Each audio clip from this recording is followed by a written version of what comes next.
right, and welcome back from that break. Beyond the bank alert, will better pay yield better security? And that's the question we're asking. As we chatted earlier on, the president has approved the increase in the salaries of members of the armed forces. That is a massive 30% to 80% increase for members of the Nigerian Armed Forces effective September 1, 2026. So after this month, they'll start getting their pay. This historic wage adjustment will directly benefit about 250,000 military personnel across the Navy, Army and Air Force. The initiative aims to enhance troop welfare, boost morale and reward the heavy sacrifices made by the servicemen battling persistent internal security threats like terrorism, banditry and of course kidnapping across the country. So let's look at the breakdown by rank. The salary structure disproportionately favors junior ranks to support the lowest earning personnel on the front lines. Private staff, sergeants get 80% increase. Warrant officers and to colonels get 50% increase, while brigadier general to generals get 30% increase. The financial and operational impact expected. Budget increase. The defense wage bill will jump from 660 billion naira to 924 billion naira annually, introducing an extra 264 billion naira in personnel spending. Base salary surge. I'm just giving you this background so that when we start the discussion, you know your expectations and you know what to listen out for. For junior soldiers, monthly base pay is reported to rise approximately $132. That's up from $73 in July. If you look at the small units, and the force expansion, the wage review coincides with the active federal plans to recruit 28,000 additional soldiers and establish 4 new army divisions. So that's the background on that. We have a couple of people coming in to talk about this this morning. In no particular order, some of them are yet to join us, but I'll just give you a background on who's coming and who's here already. As part of this conversation, we will be having Yakubu Datti, Chairman of the Governing Council for the Federal Polytechnic IAD in Oyo State. We also have Captain Umar Aliyu, security expert and retired military officer. He joins us virtually. And Dr. Oyewole Ogini, senior researcher, Bonn International Center for Conflict Studies, who also joins us virtually. Gentlemen, thank you for joining us. We wait for Mr. Datti to join us, but let's start with the conversation with you, Captain Umar Aliyu, being a retired military personnel. What do you make of this increase in the salary of the armed forces, and the structure that it takes? The lower cadre personnel get the highest percentage increase, and the seniors get the lower percentage increase. Captain Aliyu. Yes. What do you make of it? Good morning. Captain Aliyu, are you there? Good morning. Can you hear me? Yeah, we can hear you loud and clear. Good morning. Can you hear me? We can hear you, Captain. Good morning. I don't think you are hearing me. You're not. Well, we can hear you. You just can't hear us for some reason. Good morning. Can you hear me? We can hear you. Can you hear us? Thank you. There's a little glitch, so I wasn't there. Okay, maybe we should come to you. The increment in the timings are quite welcome. Go on, we can hear you. Go on. I can hear you. I can hear you now. Keep going, Captain. Okay. Well, for some reason, that's the glitch is the audio is not being very well. Let's hope that we'll be able to get something better shortly. Well, Dr. Ogini, you heard this, and a good number of people have spoken about some of these things from time to time, particularly as it affects various communities. How helpful do you see this initiative of the federal government in the fight against all of these shades of insecurity? Thank you very much, and good morning to Nigeria. I think the increase in the salary of the military, which signify a kind of improvement in their welfare, is a welcome development. Given that, unlike before, we do have quite a lot of issues to deal with in our front lines and in the border area, which also have to touch the aspect of the risk and the exposure of these military men, to the risk. And I want to give you a very good example. I published a report on the cross-border dynamic of violence in the Lake Chad Basin last year. Over 4,000 plus survey was conducted. And what is important to know is that most of the entry part of the legal entry where the armed group also penetrated, we have 80% of those areas which are covered and controlled by the state. And we have 10% of it which are technically still, temporarily or intermittently controlled by the armed group. What is important to know is that despite the fact that the armed group control 10%, it's interesting because the cross-border trade within that sphere makes it even more appealing for people to pass through armed group control. And remember what I think the question we need to ask is why. The reason is because when the trans-border trader or the community member want to pass through those legal routes, they always face challenges of they have to pay for some money at the checkpoint, and when they are coming back, they have to pay, and at each checkpoint, they have to pay.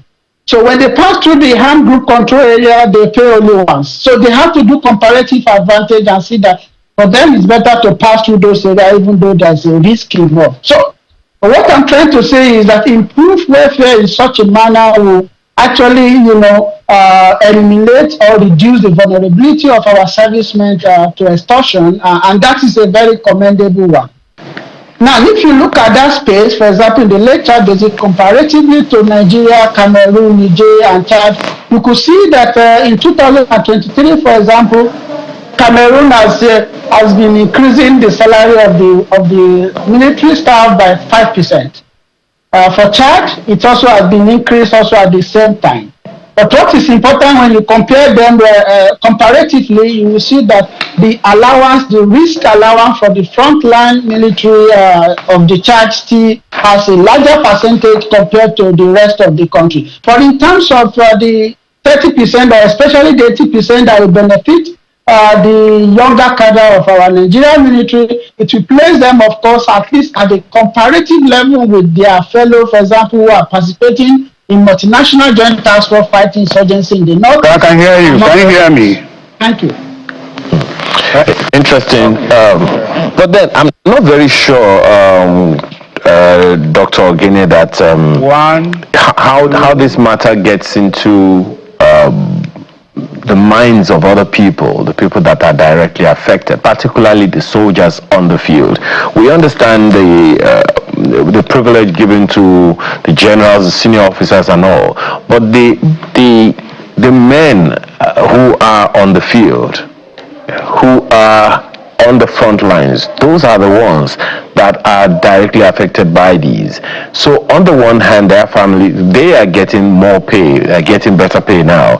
And from what Joke said earlier, if you calculate it in dollars, it's it's well more than $100, that each one of them will be getting in a month. Now, part of the reason the federal government gave was morale, to boost the morale of the men and to encourage them to do more and to do better. How do you see this playing out in the minds of the people or on the field? How do you see their commitments increasing or not increasing? And do you see this increment, this encouragement, so to speak, that we hear now? Do you see it being reflected also in the gears that they use to get their jobs done, the equipment, the clothing, and all those things? Oh, that's a very interesting question you ask. I think what we need to first consider with respect to what you are saying now is, if you look at the junior cadre, of course, there be instances where you see people say they are buying their material themselves, They are doing quite a whole lot of things. I think what is important to know is that the basic salary is not, increase in basic salary will not address some operational challenges that they face. As you can see, Nigeria is still spending less than 1% of its GDP on defense. Compared to Alliance of Sahel, when you look at it comparatively, you will see that they still spend more on defense. So in ratio, you could see that, of course, our spending has increased. The defense spending has increased. If you look at it from 2022 upward, we are now getting close to 6 trillion or so in that direction, but it's still not enough. And what is important to know is that improving the welfare is one thing. Another thing is the aspect of the operational accountability and others, which will now lead to community trust. So these are two different things. So increase in defense will not eliminate violence, it will only suppress violence, but the reform of the socio-economic situation is what can sustainably reduce violence. So these are these two dynamics that we need to talk about. Dr. Iwale. Mr. Yakubu Dati, thank you for joining us on the program all the way from our studios in Abuja. As I bring you into this conversation, we also talked about, the government increasing the budgetary allocation to military spending and all that. Extra 264 billion naira annual wage bill. How do you think this will work without worsening the national budget deficit? How do you respond to critics who claim that the massive rise is a political strategy to secure the military's loyalty ahead of the elections next year?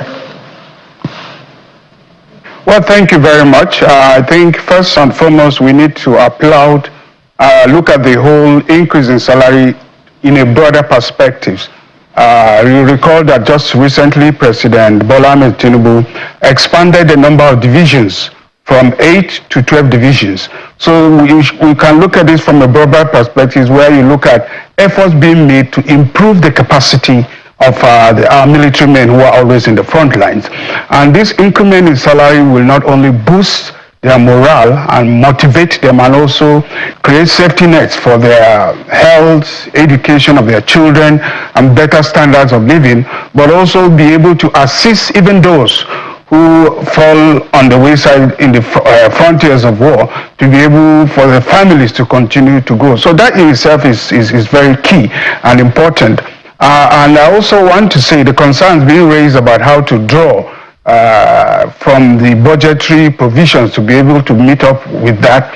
It's very easy. We have seen a lot of turnaround, especially in the area of revenue generation, tax reforms, oil revenues. So all that is needed is a tighter strategy to ensure that the leakages are blocked. Already we've seen the performance of the chairman of the revenue Nigerian Revenue Service under Dr. Zak Adedeji, where our revenue from 2023 rose from 12 trillion to about 26 trillion. That's about 128% performance. So looking at that trajectory, it is clear that there is going to be an increment in the income for government, such that we'll be able to cushion the effect of this increment.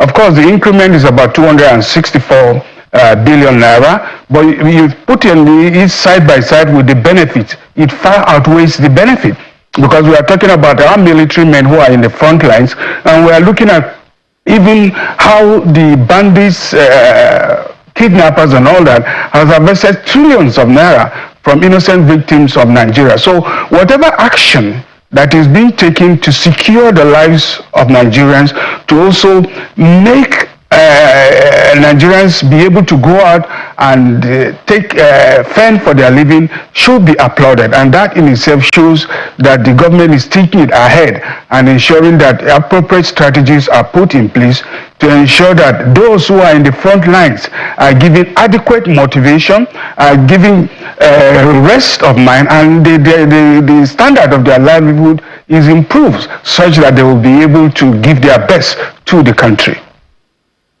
Mr. Dati, apologies, but there are also concerns, that there could be a possibility from those who are fighting quote lesser wars, but fighting all the same to keep communities safe, such as the paramilitary, customs, police, and other security agencies, that they may actually raise concerns that we also want to increase in our salaries as well, because we are also working to keep communities safe. There've been talks about interagency collaboration and all that, so such that it's not just the military that are working, but everybody else is working hand in hand to keep communities safe. Do you think that's going to be a big issue in the future? I believe that in itself is an encouragement that the government is also looking further towards ensuring that all the security agencies, including the police especially, the customs and other paramilitary, the forest guards, who are also form part of the joint task force, will also reach out to them. But I also think that the administration, in its wisdom, is also being careful about sending shocks into the system, such that they may want to take it one step at a time. But basically, what the focus we are seeing is that there's a deliberate effort to ensure that the issue of insecurity that people, that is been a challenge for a long time in the country, is being addressed frontally, structurally by this government, and that in itself deserves a lot of support and commendation. And don't also forget that this is not only the first time we've had such increases. Shortly after the Civil War, there was an increase due to operational realities and the increment in the number of armed forces. In the 70s, there was also such increment. In the 80s, it also happened. In the 2000s, there was the consolidated armed forces salary system, which ensured that improvements were done not only in salaries but also in allowances of the men who have been in the front line. And that in itself shows that government is responding and also confronting the inflation and the challenges that have to do with daily livings, which, because whether you are military or not, we go to the same market, and those pressures that comes from inflation affects us all. Also, most importantly, is that this increment will also check corruption, because by the time the officers have enough to be able to run their issues, challenges of health, insurance, education for their children, they'll be less tempted to succumb to corruptive tendencies. And that is why a lot of applaud is coming in, because even though we don't actually know the number, the salaries of the present men in the Air Force, but we know that the salaries range between about 100,000 or thereabout. Now with this increment, you are talking of a rise to almost 250,000. And we are talking about 80% increment from the men of the private to the sergeant, and then 50% from warrant officers to colonels, and then 30% for the generals and above. So it's a stagnated improvement to ensure that those who are the lower cadre are given what can a salary that will be able to motivate them, that will be able to also assist in ensuring that their families are catered for, so that they will be able to face the challenges ahead and boost their morale, boost their productivity, and also ensure that they are not tempted by corrupt practices. And I believe that subsequently, the police who are also in the front line will also be looked into, as well as, like I said, other paramilitary forces that are also in the front line. And that itself means that at least we are taking steps towards a particular direction that is showing structural adjustments to confront with the present security challenges confronting the country. I hope we have a better network and more stable one with you. You have been on the front line, so you will be able to speak to some of the real issues on the ground. How significantly do you see this initiative of the federal government impacting positively or otherwise on the morale of the men and the effects, the outcomes in the defense of the country against insurgency?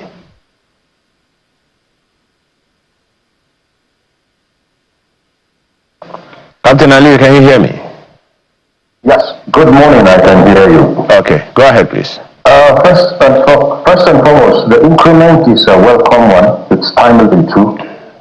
It's going to impact morale positively, yes, I know that. The men are going to be motivated as we speak. But then there is a crucial aspect of this increment we must not overlook in the excitement about the increment. And it has to do with what I want to call the implementation. The bureaucracies and the bottlenecks that inform such increments are not new to service personnel. They must be patient and give time for these things to actually become functional or operative. It's not going to happen at the press of a button. The president made the approval today and by tomorrow you expect to see the increment. Having said that, on the part of our servicemen, I must also say on the part of our officers, they should do as much as they can to ensure that these increments are actioned and effected as soon as possible. We are not new to the bureaucracies that inform the late actualization of increments, the piling up of arrears, and the whole thing after a period of time becomes so pulverized. You begin to see one arrears of payments for increments overlap into the next increment and arrears of payments and what have you. And another thing we must have to pay very close attention to is increments will always come. And I want to believe somehow, some way, inflation will eat into these increments as the days and weeks and months unfold. So I want to suggest something our federal government should begin to look at. Other than financial increments or payroll increments, we must begin to look at other incentivized aspects of the serviceman's life. We should be looking at subsidies in areas of education, children. We should be looking at subsidies in areas of health care for his family and himself. We should be looking at areas of being able to say, you know what, if you are a serviceman and you go to XYZ ABC Mart to do your groceries or your shopping, whether yourself or your wife, you should be able to get some kind of, abatement in prices. We should also be looking at life insurance policies for these stores. These things add up to much more boosts to morale and motivation than financial increments, if you ask me, because financial increments are going to be actually, like we say, Oliver Twist will always ask for more. Increments today are okay, we're looking forward to it, but will they be okay 5 years hence? Will they, or do we say every 5 years we'll be doing increments? So there are certain ways you can actually begin to see how we can bring in even the private sector through what you call, I think is corporate social responsibility. Pick up certain aspects of our servicemen's regular daily life and subsidize them. And having done that, we should be able to see a situation where people are motivated to serve because the effort, the national security effort, if you like, is not coming from the president and government alone, but it's coming from the entire citizenry. It's an all hands on deck thing. Our private sector, our private individuals, our enterprises can do a thank you for your service endeavor that tends to tell the servicemen that, you know what, for the bit you are doing to keep us safe, we're also going to put this much into making life for you and your loved ones Captain, cozy. Captain, I can hear Oliver Twist in all the things that you have been saying. You already said absolutely.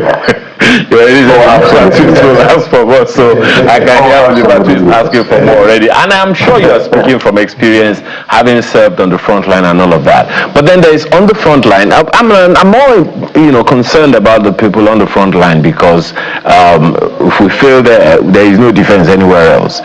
Dr. Ogini raised the issue of separating operational funding from the monthly stipends or salaries or emoluments or whatever we call it that the men get for their service to the nation. Can you confirm indeed? He said he has also heard that rumor that sometimes servicemen, while in service, particularly on the front line, kit themselves. They pay for their own stuff, they embark on some operational funding of whatever the things that they do themselves. Can you confirm that is true? And if that is true, whether or not it is true, is there any incentive, anything you think needs to be added operationally to what these men are doing, maybe not directly, but at least to each of their divisions, to make sure that they don't spend out of pocket to perform their duties? Of course, much can be done in that perspective. Let me put it to you this way. Suppose myself and you, we walk into a restaurant and we ask for a plate of food. Personally, I'm a heavy eater. What we ask for is our entitlement for the day's meal. Probably we work for a company. And that entitlement, I being a heavy eater, is not going to take me anywhere. So what do you think I'm going to do? I'm going to ask for more and pay for it. If a man is out there in the front lines and he's expended his daily ration and it's not actually carrying him, what do you think he's going to do? He's going to buy more from his pocket. Now if you were asked, wouldn't you say they're buying food with their money? Yes, you will. Yes, you will. Now, to look into these things is not asking for too much. We must be able to ensure that those things that they require, heating, hardware, feeding, and what have you, are looked into. I personally did something like that with colleagues from a neighboring West African country where we just went in and took a sample of everything the soldier had and doubled it. And then did a cost analysis of what it would take to fund it at double rate. Then let us see how anyone else is not getting enough. Based on the average statistic we got, it can be done. I believe that's what the Nigerian Army Resource Center should be doing. They should be running into the field to get rich resource and feedback, which can be used to actually plan and say, you know what, this man's uniform wears out based on its texture and fabric in XYZ months. So on the average, each of them is going to need ABC match pair of uniforms annually. So we now peg it at ABC and a half pair of uniforms annually. And marry that into costs. And you begin to see things just fall into that place naturally. But when we do this, we will still have situations where people will tell you, you know what, I was given a pair of uniform which is meant to last this period, but it hasn't taken me that period. If I'm not due for the next pair of uniforms, what do? Do I fight naked? No. I've got to get a pair of uniforms, and I'll get it from my pocket. So I understand what happens there because I also had the same experience while in service. But then, there are ways these things can be handled. Okay. Hands-on. Before we go to those other ways, and just before I go back to Dr. Ogini, I'd like you to give the Nigerian an understanding. And please, don't be philosophical now, be realist, be factual. What are the things that the soldier goes through on the front line? Just so Nigerians can understand why or how important or significant this activity of government is. what exactly are the things that the serviceman does on the front line? What are the challenges that they have? And how do you think the Nigerians can be a little more understanding and then encourage this corporate social responsibility initiatives that you have also advised on? Operations, or if you like, battlefield challenges are best seen than actually explained. There is nothing I can say that will bring you anywhere near what a soldier feels or sees, but I will try. There is no tomorrow on the battlefield for any soldier. Wow. There is only the now moment. And the now moment is what the man in the trench, leave tomorrow to the strategists behind. The man in the trench is actually in the trench for the moment. And the moment can bring about anything. And don't forget, he's a family man, so psychologically you have to be strong because you will be thinking about the battlefield, and the battlefield is actually you and the enemy. You're thinking about that, and of course your mind will wander to your family once in a while. Sometimes you will even wake up and ask yourself, what am I even doing here? Yes, you just ask yourself, what am I really doing here? And that is why I spoke about the national effort, the war effort. So we're going to what people should do now. What people should do to support our soldiers is not necessarily going to be financial, no. You must actually begin to behave in ways that do not rubbish the effort is putting in there for you. I see office holders, I see private citizens carrying out what I want to call irresponsible social conduct. And trust me, all of us, the soldier, I, and the politicians, our mothers, our women. So we all had a period where we actually sought wisdom from our mothers. I don't think there's any child who was not breastfed or did not have contact with his mom at a point or the other. So what I'm trying to say is the soldier is human, he's not dumb, he's smart, very smart. And you actually sit on the battlefield and see people sabotaging the efforts that you put your life on, and someone has the effort, the audacity to sit down and say you should actually draw a retirement plan for those people because they repented. I mean, how brazen can people be? And even say having drawn a retirement plan for them, you should give them a place in our armed forces to serve. I mean, there should be a law in this country by now. I know there is, but it is asleep, probably it's even comatose. I once asked President Muhammadu Buhari of blessed memory, Your Excellency, where is the law on sabotage and saboteurs in this country? That single sector of activity does the gravest and the greatest harm to every son and daughter of Nigeria who is in uniform today. Not only soldiers, the DSS, the police, so you mention it. They put sweat, blood and tears on line to keep us safe in this country, and a citizen with 10 years will actually have the, I wish we could set up a panel to trace let's trace that, well, now whatever the policy, whether it's a policy or let's trace it. Who was the brain? Who even mocked it? Where was it first? There you find the sponsors, the master plans, and the godfathers of our national security country. So we should look into that. That's the greatest gift you can give our soldiers. It's quite a lot. I mean, for the length of time that I know you, I've always known your passion for the man on the field, which many Nigerians may not even sympathize with, not because they don't want to, but because it's only he who wears the shoes that knows how it pinches. But let's come to you, Dr. Guinea. You've listened to Captain Aliyu. I'm sure you must have, in your reviews, in your research, encountered some of them and all of that.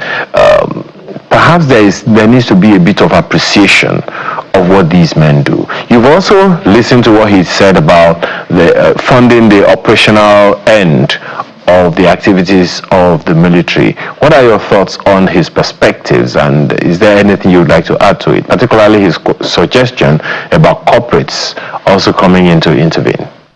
Yeah, thank you very much. I think he made a very clear point, and as a soldier who also have faced this in the past, is talking about what is really in the field. I mean, there are quite a lot of challenge, because many times I'm in the field. I passed through almost 20-something military checkpoints. So I know how this really means, moving from accessing waters and others, finding place to sleep, or navigating very on tar road and others. So these are very critical points he mentioned, but he raised a very important point that I also want to put to him a little bit perspective when we talk about saboteur or sabotage.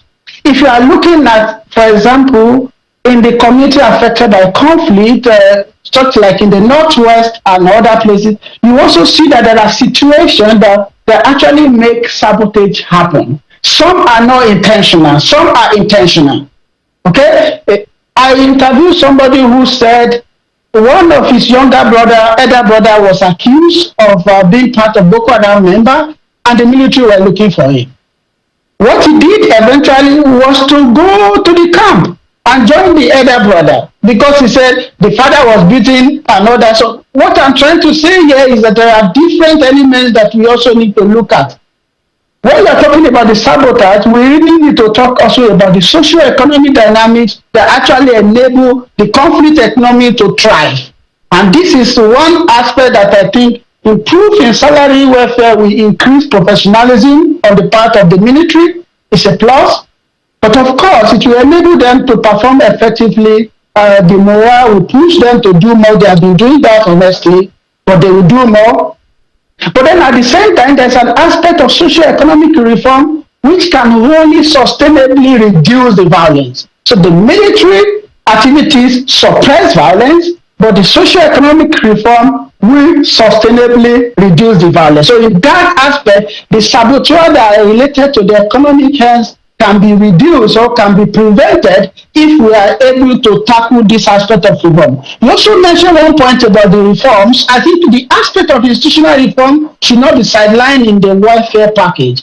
I have just mentioned Cameroon, that they have successfully for 5% increase in the last 3 years. So if 5% increase has been happening, then we don't have to jump 30%. So which means they have to institutionalize that. We have to factor in inflation. We have to factor in many other factors to make sure that it balances from those military defense side and others.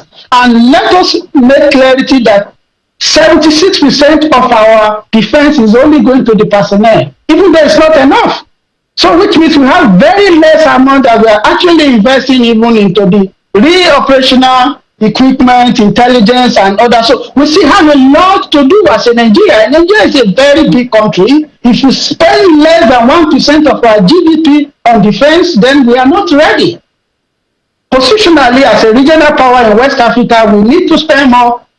In Africa, as a representative and the largest black nation in the world, we need to spend more on our defense. So that will trickle down on the welfare and other things that we actually need to look into. So this is the point I want to mention. I agree with you, there are sabotage through social media, through other means, but we need to also look at the perspective of the community to see the situation they find themselves.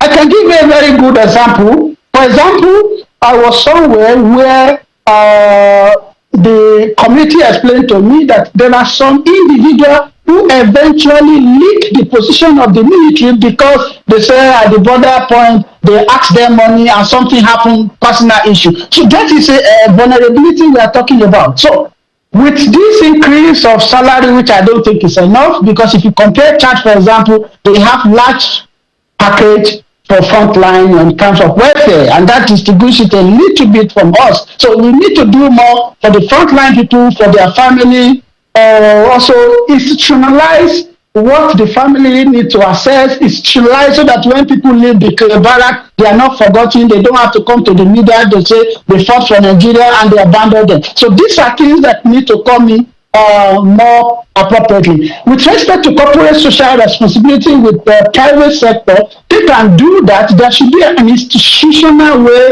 of putting that in place so that it also does not result in, because when a private entity is funding military, it has implication on their independence and others. But they can have this kind of mutual fund which they can contribute to, and that can also help to address certain issues. I think that's what I would say. Thank you.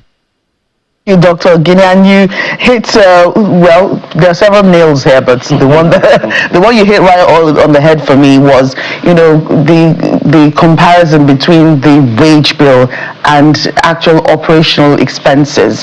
Mr. Mohammed, if I could come to you on that. What more do you want to see? It's one thing to increase the monies, the salaries of those on the front line, but it's another thing to spend on actual infrastructure, training, whatever you, operational expenses. We've had cases in the past few months where there were direct attacks on military bases, where soldiers were killed, even senior officials, got caught in this. Are we saying that, the fortress around those bases are not good enough for them to be overrun by militants and bandits? What would you want to see when we talk about operational expenses, building better infrastructure that protects our men that are on the front line? Well, I think first and foremost, I'd like to state that before you even talk about the other things that will support infrastructure, you must be able to ensure that the man on the front line is highly motivated, is ready, he's even alive to face those and enjoy those infrastructure. And that is why it is important to commend the administration of Chief Asiwaju Bola Ahmed Tinubu for taking this step. You recall that we have had several presidents who had come even from military background.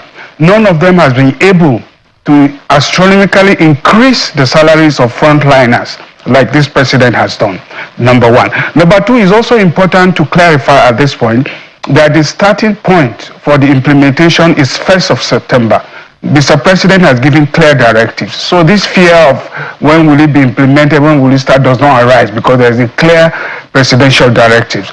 Most importantly also is that this increment will also increase, make the military more attractive to higher level of people with higher qualifications.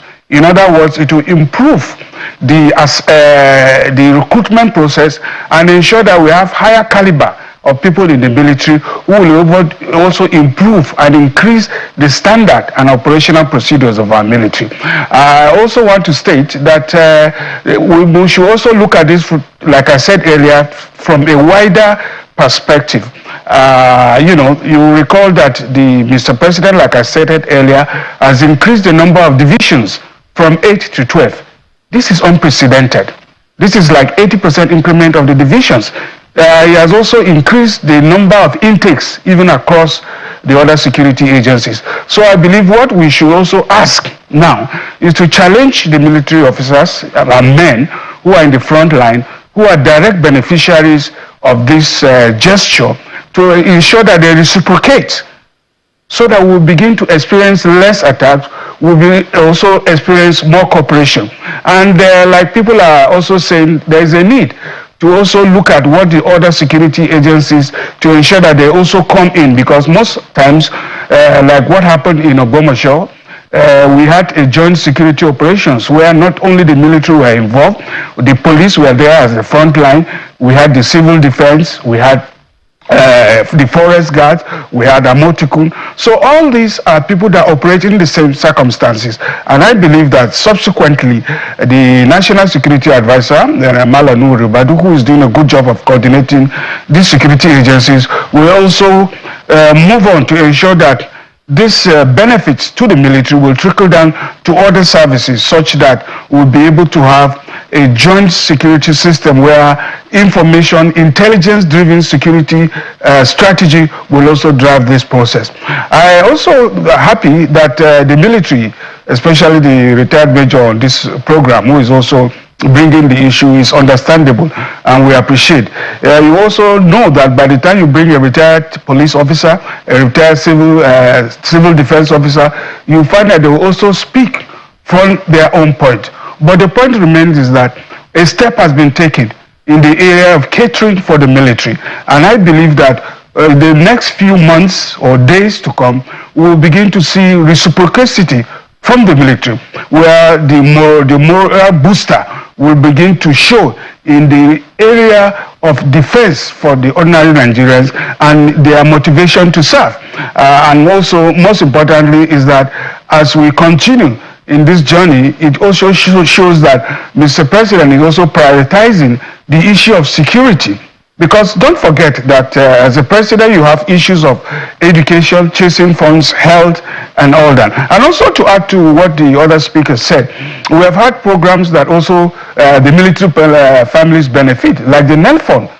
The children of the military are also beneficiaries of those sort of safety nets that are able to reach not only to a particular area, but to the generality of Nigerians. So I believe that we'll be able to see a lot of increment in the area of operational, standard operational procedures of the military. And then also important to state at this point that the increment in salary also comes with the increment, I believe, with allowances. So you are saying that you are making the military more attractive, which will bring in higher level and higher standards and ensure that a very important personnel are also kept within the system to be able to improve the military. So that's just one more thing that I'd like you to speak to before we begin to wind down. And that is the fact that the salary increase is like roofing, but there are other pillars that needs to be strengthened, and I think those are the pillars that Captain Umar and Dr. Ogine have been mentioning. Payment for the men is admirable, is greatly appreciated from what everyone has been saying, but then you've also spoken to the fact that the president has given a clear order, so no ambiguity about that one. From September, everyone gets their pay rise. But then there are some other things, operational funding, operational stuff, operational needs of the men, the cycle of rotation and all those things. Those are other concerns that have existed in the military before now. They have also spoken about sabotage, how we manage those things so that they don't frustrate the men who are working assiduously to keep us as one, as a nation. And then the fact that the insider workings, particularly in the communities, also frustrate, maybe the word is also sabotage, the efforts of the men. How do you see us helping with those other legs of our fight against insurgency, so that the work that we expect the work of encouragement and motivation that we expect this increment to do will actually be done without a fear of favor? That's for you, Mr. Dati.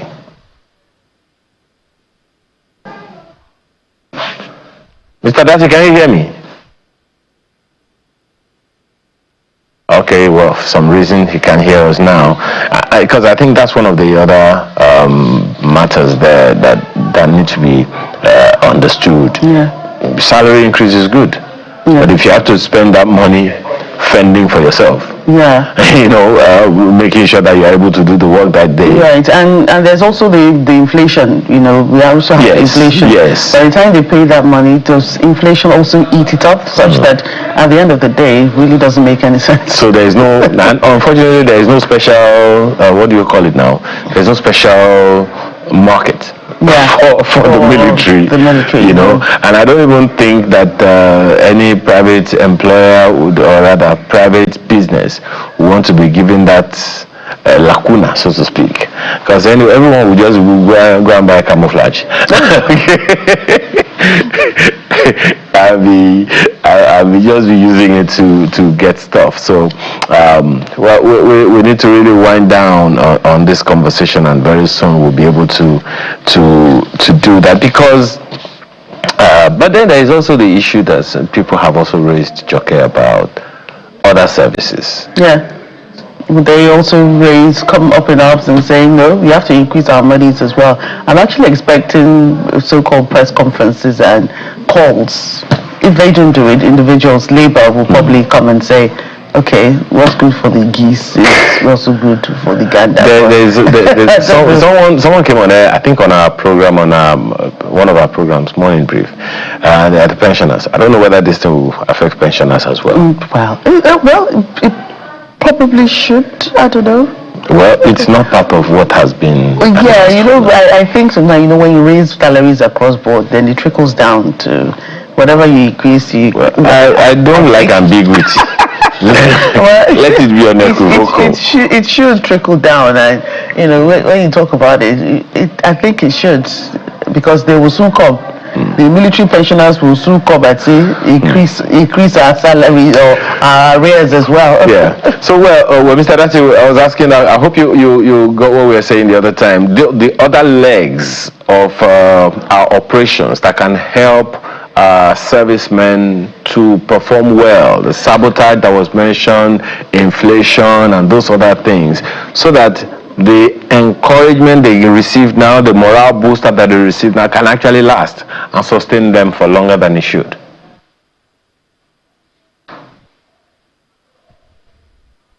Mr. Dati, that's for you. Oh dear.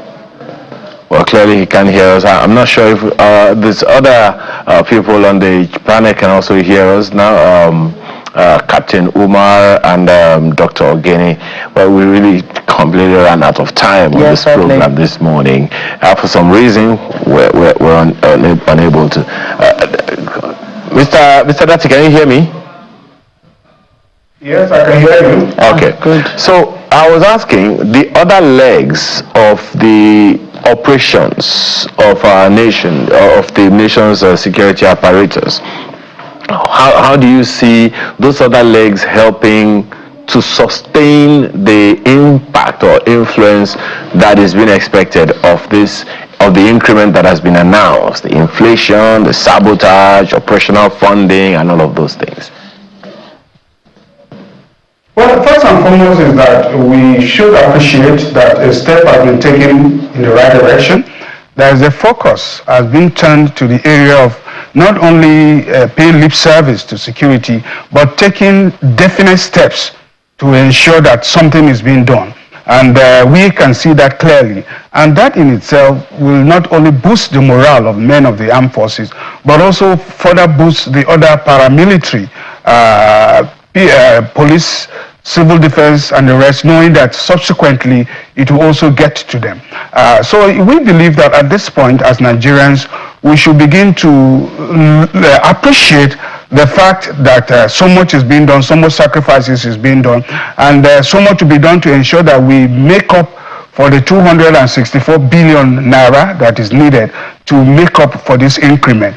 And we believe that men of the armed forces will also reciprocate this confidence that Mr. President and Nigerians have in them by ensuring that with the kind of motivation and concurrent support being given to these forces, we'll be able to see a lot of positive stories coming in, especially in the area of our present challenge, which has to do with security.